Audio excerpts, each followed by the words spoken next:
Interesting you mention Antonio Conte, Gazzetta dello Sport, on the cover, pointing that Conte to Inter could be all but a done deal. And who would he like to bring with him? Well, none other than Romelu Lukaku. Those are some pretty big moves for the fact that we don't have Champions League football guaranteed for this Inter side, Paolo. I mean, is all of this dependent on Inter finishing top four, the moves with Lukaku and obviously even Conte before that? I mean, Lukaku certainly is unrealistic if they don't get into the Champions League. Whether it's realistic even with the Champions League, I'm not certain, but it's definitely unrealistic if they don't get that 50 to 60 million euro guarantee that you get just for qualifying for that competition. Conte, officially, the line from Inter is well, there's no official line from Inter. I'm sorry, I misspoke there because, of course, this is not a confirmed deal publicly. There's no official comment from the club, but what you hear out of Inter is that this deal is done one way or the other. It doesn't matter if they get the Champions League or not. Personally, it's one of those situations where I'll wait and see it if it happens, if they don't qualify, because Conte has been pretty public in the things he said recently about, listen, look, I'm a manager who has won the league 3 times the events I won at Chelsea. I deserve to go to a club now that has a project that's ready to go and win and be ambitious and compete. So if he was really presented with that Europa League situation, is there not some chance he would waver? I mean, I don't know. That's me speculating rather than having a line on it. But yes, there's certainly a lot of confidence at Inter, I would say, that deal will be done whatever happens. Stevie, let's focus on the Manchester United side of this. How desperate do you think they are to get rid of Lukaku? I think they will be more than happy to get rid of Lukaku. Listen, the guy sat on the bench. He hasn't produced on the field, along with many other players at United. So, yeah, I would suggest that if they get a good offer, I think he'll be out the door as soon as they possibly can. Agreed. If they can get anywhere close to the money they paid for him, was it somewhere between 65 and 70 million, I think you take it. And as far as Lukaku is concerned, I think it's an opportunity that he would also jump at. Listen, I know there are concerns, financial concerns on Inter side of the equation, but let's be honest, Lukaku feeling that is going to stay at Manchester United. There's no Champions League football for them either. He'll get an opportunity to play in a team and in a system that I think better suits him. Quite clearly, he's behind Rashford in the pecking order at Manchester United now. All the boxes are ticked, certainly as far as Lukaku is concerned. All right, back to Serie A and really the other side of Milan. AC Milan with a chance to maybe jump into this top 4, Paolo. They've got Spal on the weekend. When we look at this AC Milan team, I'm really just kind of curious. I mean, at what point do we think they can get the job done against Spal?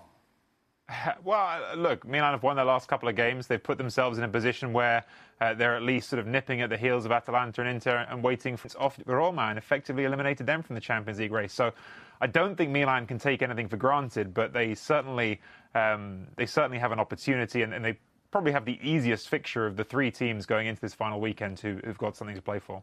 Paolo, Milan outside the top 4 to start the weekend. Let's go worst case scenario. They can't get the job done against Spal. They don't make Champions League. What would the ramifications be for the club? They'd be significant for sure. The club is under investigation by UEFA for financial fair play. In fact, there's a couple of investigations that are sort of still being worked through. The first one, of course, Milan were banned for a year from European competition, but they appealed it, successfully appealed it, but there's still the legal process with that, and the appeals process is still being worked through. And now there's a fresh investigation into their latest 3-year batch of accounts, which is still to yield a result that's ongoing.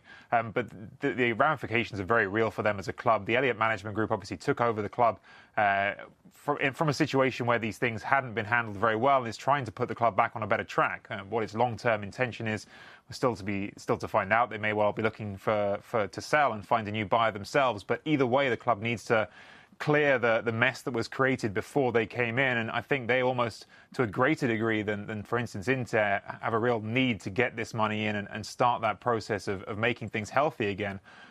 So it's huge for them for certain. I mean, it's huge for all of these clubs in terms of who you can buy in the summer. But I think just Milan have that past, I guess, cloud to clear at the moment. And without Champions League football, it's going to be a lot harder to do. And there's certainly going to have to be some big sales, I think. Paolo, the other part of this chase for the Champions League is Atalanta. I was listening to the Serie Awesome podcast, I guess, last week, and you guys were saying that maybe finally the pressure is getting to this free-flowing side. Is that true? Yeah, well, I mean, this is a really tricky spot for them on the final weekend. You know, they should be playing at home, right? It's the end of the season. They've got one game left to go against Sassuolo, who are in mid-table, and they should be thinking, right, let's do this in front of our fans and get a big emotional push. Still kicking on and trying to win games, even though it hasn't got ostensibly something big to play for. So there's a lot of pressure on this game for Atalanta. Obviously, it would mean more for them as a club than any of the others. They're not used to being in the Champions League. It's not a thing which Atalanta's done before. It's a huge opportunity for them to be in an amount of money that be transformative, and also just to experience validation for this incredible season. I think, you know, the cup got away from them, but finishing fourth would almost be more remarkable. It would almost be something less probable for a team of their stature, of their wage bill, of their opportunities to achieve. So I think there is a lot of pressure on them. I think you can look at certain games like the Empoli match at home, where they had more than 40 shots and failed to score, where perhaps they were snatching at things and feeling that pressure. So it's real, the pressure. They're good enough to get over the line, but I think it's definitely a tense situation for them going into the final weekend. Okay, Paolo, prediction time. Who's joining Juventus and Napoli next year in the Champions League? This is just a gut feeling, but I still think it's somehow going to end up being Milan and Inter at the end of this weekend. I don't think that would be something that would feel right to me. I'd feel like that wasn't the outcome that was deserved. I think Atalanta deserved to be there, but there's just that question in my mind of whether or not they'll be able to handle the nerves on this final weekend. Oh, that's terrible. Paolo Bandini hates terrible. Atalanta and romance and everything that is right with football. Where's the romantic? Here's the Gazzetta dello Sport talking about one of the many potential candidates to replace Max Allegri at Juve, Maurizio Sarri. But really, the rumor that has caught the internet on fire is this rumor that Pep Guardiola has, in some cases, somehow Paolo already agreed to a 4-year deal. Now, Guardiola has come out and said, no, he's not going to Juventus. So the question is then, how is this still a story? Beats me. I have no reason to believe that this story has any legs at all. Perhaps there are people out there who have some information that I don't have that makes them really believe that it's real, or perhaps we're getting into silly season a little bit early and people are enjoying running with this story because it sells papers and gets clicks on websites, and perhaps even does some positive things for Juventus' share price, I believe, over the last few days as well. So if you want to be really conspiratorial, there's a thought for you. But look, I don't think that Pep Guardiola is going to be the manager of Juventus next season. I think he's very definitely going to be the manager of Manchester City. Paolo, who's your favorite then to get the Juventus job? You know, we were talking about this on the podcast the other day. I really, really struggle to see a clear favourite. I think that it's a concern for me that Juventus have made this decision to part ways with a great manager without having a clear favourite in mind. I think at the moment it's probably one of Simone Inzaghi or Maurizio Sarri, the ones I think are most likely, but I'm saying that and thinking, well, how much, if I was to put a percentage on it, what would I put on it? Maybe 20% on either of them. It's not like I see one clear front runner who's way out in front of the pack. Inzaghi, I know that Paratici is an admirer of. I know that they have a relationship, but my big question with him is just, are you really going to bring in a guy who's never coached in the Champions League for what's perhaps a 1 or 2 window you've got left with Cristiano Ronaldo? And Maurizio Sarri, well, you know, Max Allegri said it over and over about him not being a winner, and Juventus is the club that is all about winning. That's the Giampiero Boniperti line, that winning is not an important thing, it's the only thing. And I just don't know. I just don't know. But I think Sarri has certainly the capacity. I personally think he's a great manager. I think he has the capacity to do something really interesting with the club, but I don't see a standout here, and I think it's going to be a fascinating few days and perhaps weeks seeing which direction they do ultimately go in. Plenty more Italian football insight on the Serie A Awesome podcast. Paolo joined by Gab Marcotti and Mina Rizuki. You can download the latest episode on ESPNFC.com or on iTunes. Right now, up on the website, Sid Lowe previewing Saturday's Copa del Rey final in Seville between Barcelona and Valencia. If you ask the bookmakers, they see it pretty one-sided. Barcelona a huge favorite as they go for their 5th straight Copa del Rey. Valencia looking for their first Copa del Rey title since 2008. Talk Barcelona, we have to talk Lionel Messi, and he has been speaking of late. Here's what he had to say about Ernesto Valverde. Valverde has done a brilliant job. I don't think he can be blamed at all for what happened against Liverpool. We are the only ones at fault for that game. Our performance was pitiful. He was asked directly if Valverde should stay. He said yes. Stevie, I'll start with you. Messi being just a good soldier here, or do we believe that he believes Valverde should stay? No, I believe that he believes Valverde should stay. You know, Barcelona is a team that only plays one way, and the players only want to play one way. You know, Barcelona don't bring in players for the sake of, well, if things get tough, we can always put defenders on and we can have a guy in the middle who's going to run around and kick people and chase. And that's not how Barcelona are set up. So it's very difficult. Valverde really had no go-to when they were getting overrun by Liverpool. You know, if he started trying to play 4-5-1 and start putting people in positions that they know nothing about, it could have been worse. So I don't think this is down to Valverde. 100%, in my opinion, pretty much. This is down to the players on the night that played for Barcelona. They didn't get on the ball. They didn't do that little bit of defending that they have to do anyway. You agree with Messi then, that he should stay? Yes, absolutely. I do. Really? Yes. You're in the Valverde camp?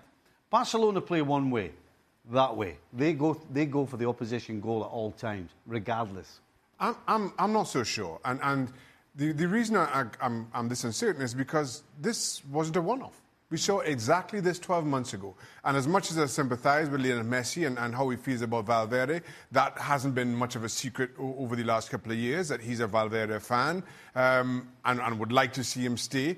I think the other challenge for Barcelona is if you get rid of Valverde, who's going to come in? I don't think there are any names that come to mind, certainly not right now.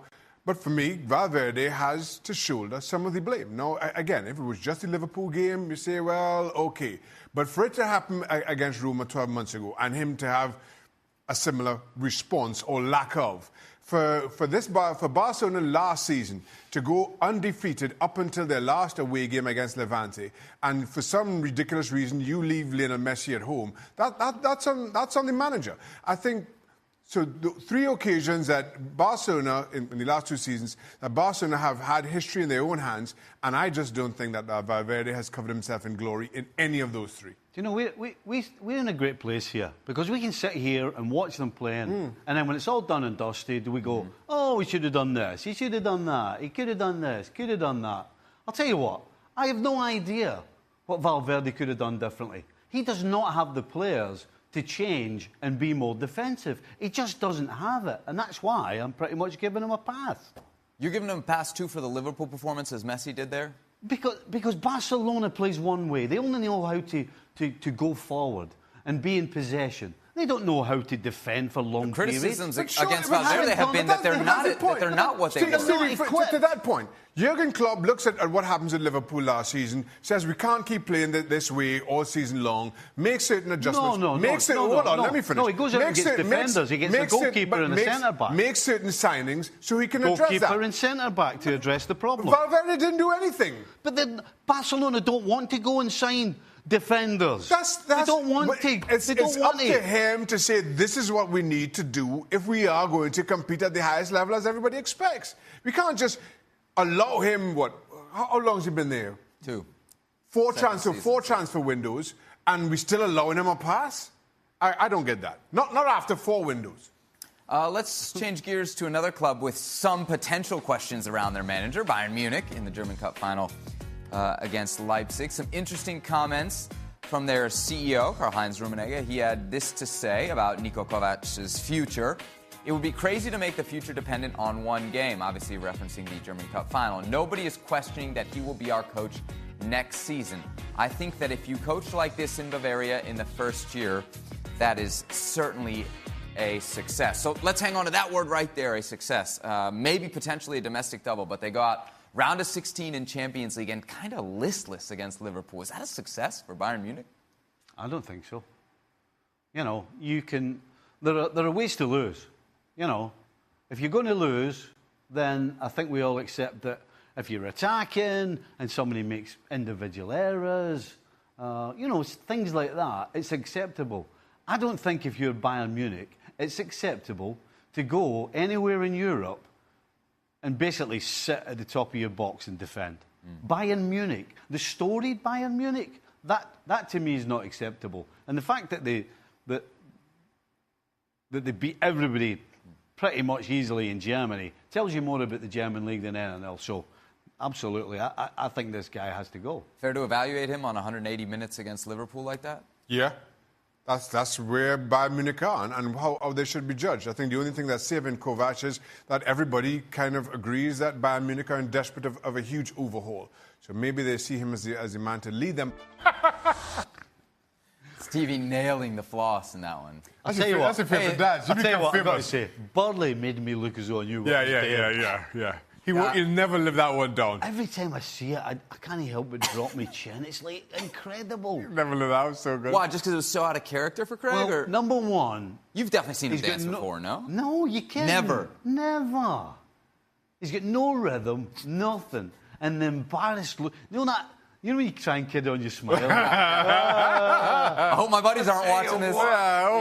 He was so embarrassed, by the way. I tell you what. I got to say, they really found the weak spot of our show when they sent in the reptile question on extra time. We did. I didn't see that one coming. What made them think we know anything about reptiles anyway? I don't know. We get some really off-the-wall questions in extra time. I think they figure, Shaka has some NASA experience. What does that have to do with reptiles? I don't know. Nothing. Science. Nothing. All right, that's all the time for us. For Shaka, Stevie, the Reptiles, I'm Seb. We'll see you next time. Well, gentlemen, what do you know? We've made it to extra time. Not just extra time, but Friday extra time. That was a bit subdued, wasn't it? Whatever happened to... All right. Hey, that was a bit subdued. Can we do that? Hey there. Hold on, kid on, we're starting again. Sorry, how do I do it, Shaka? 3, 2... Hey there, everybody. Hey! Yeah, now we can go. Right. Now it's extra time. Yeah, all right. Yes, Sebastian? You asked? Nothing. This is absurd. I can't believe they call this television. Professional. We got Shaka, Stevie, myself here in studio. Paolo's with us as well. Tons of questions for the group. Let's start here. Apparently, the trash talk is starting ahead of the serious again. Champions League final. Somehow you don't do serious well, Sebi. I don't do serious well. No, I don't have my Bob Lee isn't quite where it needs to be. No, you're not. No. All right, so apparently Mauricio Pochettino has said Liverpool are the favorites in the Champions League final because they've, quote, spent a lot. Harsh Red wants to know, why would Poch say Liverpool have spent a lot and not they have sold and bought wisely, the latter of which is the reality? Stevie, what do you say? He's 100% correct what he says. Look at the money. Manchester United have spent a lot of money, got nowhere. So, yeah. That's not what he was saying, though. He was saying Liverpool are favourites. That's all he said. Nobody mentioned anything about Manchester United. All right, I won't mention Manchester United again. All right. Liverpool are favourites. One, because they're a better team, and two, yes, they've spent money, which they have, but they've spent it wisely. So you're agreeing with Pochettino? You're agreeing with Pochettino? Wisely. Right. That's all. Spent it wisely. Next question, VJ wants to know, which game are you all most looking forward to watching in Serie A this weekend? We'll start with you guys in studio first and get Paolo's take. Shaka, what are you looking for? Atalanta. Correct. Okay. Because I'm a romantic, and I think they're going to finish top 4. Thank you. As much as Paolo is trying to kill the romance in the game, I'm not buying it. What do you think, Steve? 100% Atalanta. Atalanta Sassuolo. By the way, Home game for Atalanta, played at Sassuolo Stadium. What genius, right? What genius decides to start doing renovation work? A genius who doesn't think Atalanta's going to be in a Champions League chase. That's just ridiculous. Well, you never know when the workmen are free. You know. Hey, Paolo, are you with the guys here? Is Atalanta Sassuolo the game to watch? I mean, look, Atalanta are generally the team to watch every weekend. They're great fun. They play the most entertaining football. There's a part of me that thinks that the most fascinating game to watch is Inter Empoli, just because if any team can do something really stupid on the final weekend, it's probably Inter. And look, Empoli are also fighting to avoid relegation, so that has sort of really sharp consequences at both ends. There is one other game that probably I wouldn't tell you to watch ahead of the Champions League race games, but it's still going to be very interesting, which is Fiorentina against Genoa, because those are two big clubs and a very real possibility that one of them gets relegated this weekend. Genoa are in the relegation zone right now, but if they beat Fiorentina, they go ahead of them. And then Fiorentina, who should be nowhere near that spot, should be nowhere near the conversation for relegation, they could go down. So that's another game with a lot riding on it. Very well, Paolo, another question for you. Franz wants to know, is whole wheat pasta a thing in Italy? I saw this one on Twitter as I was coming in. I mean, look, in Italy, all kinds of pasta are a thing. Some of those are things that are sold to tourists. Some of those are things that are popular in one part of the country and not another part of the country. I haven't eaten, I don't know if I've ever eaten whole wheat pasta in Italy, but I'm sure that you can find it and you can have it. So it's not a thing. Right. If Paolo doesn't eat it... If he's not... Yeah. Exactly. I don't know why... That's got to be our bar. Why he's dancing around and doing the whole Italian tourism thing. You come along and we'll cook it for you if you want. I'm not buying it. If you don't eat it, I don't want it. Our next question is of the betting variety. Brett wants to know, or says, I bet on Liverpool to win the Champions League last September at 8-1. Ooh. I can hedge my bet by betting on Tottenham to win, including extra time penalties, 2-1. Should I hedge or let it ride? Steve, let it ride. You got to let it ride. I mean, if we're gambling, well, what's the point is to let it ride, right? What do you think, Stevie? You got to let it ride. Well, if you're a real gambler, you just let it go. But if you're sensible, you put some money on Tottenham. Okay. And that way you're covering yourself. You can't lose. Just to be clear, Liverpool legend Steve Nicol has said put your money on Spurs. Is that what I'm hearing here? No. Not at all. No. Don't hedge. Don't hedge your bets. Let it ride. Yeah, let it ride. Let it ride. Where's the fun? Yeah. Where's the fun otherwise? I'm with you. Otherwise, then you're watching the game. You're not really. What's the you're not fun really in losing invested. money? Well, if you hedge your bets, you're rooting for both teams. So then, you're not really rooting for anything. If you're gambling, you can afford to lose it. No, you cover. What you do? Hold on. What you do is you cover your bet. You do enough to cover. You put enough on. So you go home some type of winner. Yeah, so that you still win. Live on the edge. It's a safe play. It's live on the edge, it's a conservative Come on, play. live on the edge. Live a little. Live a little, Stevie. Well, if you're a smart gambler or a stupid gambler, it depends which one you are. Okay. No points for guessing which one I am. And if you gamble, in my opinion, you're stupid anyway. Okay. I don't. Okay.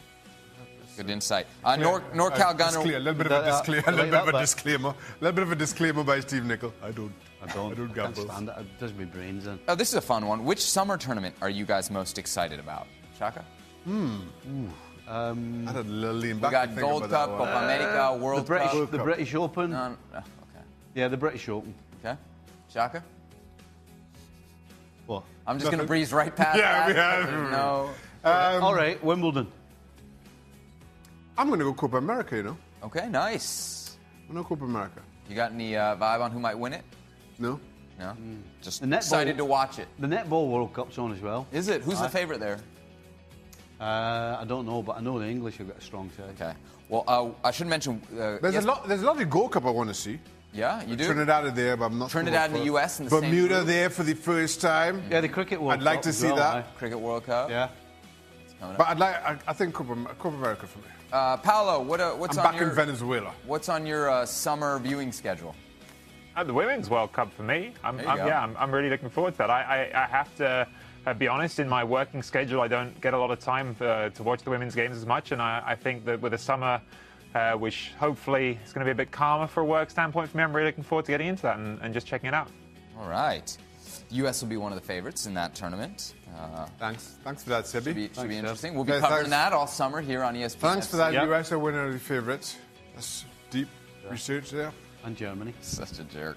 Ahmad wants to know, is Leroy Sané's move to Bayern a step up in his career? Stevie, this one's for you. Well, if he's playing, anything's a step up. Okay. Because he's sat on his backside. So, absolutely. Uli Hoeneß has confirmed there's interest from Bayern. Yogi Löw said it would be a good move. You agree, Shaka? Yeah, I think it'd be a great move for Leroy Sané. Yeah, everybody. I think he's incredible talent. And listen, I don't know what happened between him and Pep, but clearly fell out of favour. And needs to make that move. Back to Germany, I think it'd be a good one for him. To be fair, it's funny Yogi loves endorsing him when he didn't play him either. Yeah, right, didn't pick him for the World Cup. Yeah, he's fantastic. Why didn't you pick him then? Next question. All right, our final question comes from Ganesh. Has Stevie invited Seb to his place for dinner yet? A nice whole wheat pasta? Do you know what? I actually, yesterday, the other day, sorry, because I wasn't in yesterday. Yeah. When I was following you in the car park, I thought that very thing. You did? I did, and then I thought, no, it's not a good time because we're on a diet in our house. Ah, okay. All right. I'll take that as the reason I was What's your diet? What diet you on? Because this is not the first time I've heard you say that you're on a diet. Yeah, I tried that ketosis. Right? Who? I was on Sorry, that for ketosis. Ketosis. Keto? Is it keto? You tried ketosis? Ketosis. Keto. Oh, goodness me. Ketosis. So what does that mean? What it's called ketosis, right? Okay. You're looking at me like I'm your dietitian. Oh, it's a high-fat diet, basically. No carbs, no high sugar, fat. Okay. high fat, right? Which actually works. I didn't didn't feel good on it. Really? I was on 10 days. What was off? What weren't you feeling good about? I just didn't feel good in myself. I was kind of Lethargic? tired. Yeah. And had a horrible taste in my mouth as well. Ugh. So what I did was I gave it one of that for 10 days. And decided, Back on the carbs? Just no carbs. Just no carbs. Wow. That's tough, isn't Or it? as few, yeah. And how are you going? How's that going for you? That's going fine. Is there carbs in beer? Oh, aye. Yeah, no shepherd's So pie? no beer? What do you just like the All right. entrails Well, of I've the been doing it pie, for or- 2 weeks, right? Liquid carbs? And twice I've had some beers. Only twice. That's which strong. Which is good. That's strong. 2 weeks. You look good. Had 23, Thank you very much. Had No, 23 I- bottles each sitting, but it's all right. Yeah. Stevie definitely lost No, some. I'm into it. I'm right into it. Yeah. So, And Paul Mariner, too, he's on a big diet, too, isn't he? He's on a diet. I don't know what he's We got to doing. start, you know. I'm on a now, we're diet. going to be the unhealthy ones Well, here on the I'm a diet. diet. Just unfortunately, the consequences are you can't come for dinner. Well, you could, but I don't think you'd like it. Yeah. I don't think you want cartoons. Believe me, if I ever went to the Nickel household, it wouldn't be for the food, it'd be for the company. yeah. Although I hear Eleanor's a wonderful cook, but I Yeah, just, I I would think- love to, I just love to hang out. You don't want cartoons.